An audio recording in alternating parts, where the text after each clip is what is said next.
جس چیز سے آپ کو محبت ہو جاتی ہے نا، وہ کام آپ کے لیے مشکل نہیں ہوتا۔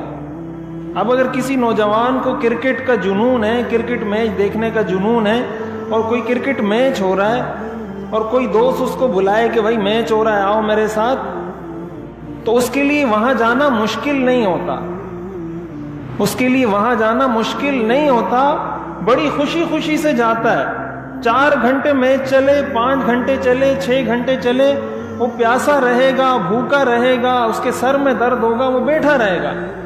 کس چیز نے اس کو بٹھایا ہے؟ کون سی طاقت ہے جو اس کو بٹھا کر رکھ رہی ہے یہاں پر؟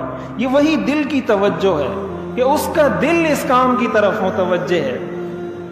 تو اگر ہم اپنے ذہنوں میں یہ بات بٹھا لیں کہ بھائی میری کوئی ٹینشن اس وقت تک دور ہی نہیں ہو سکتی جب تک میں اللہ کے سامنے آ کے اپنا سر جھکاؤں نہیں، جب تک اپنی ناک اللہ کے سامنے رگڑوں گا نہیں، میری کوئی مشکل پوری حل نہیں ہو سکتی، میرے کوئی مسائل حل نہیں ہو سکتے جب تک میں اللہ کے سامنے سجدہ نہیں کروں گا۔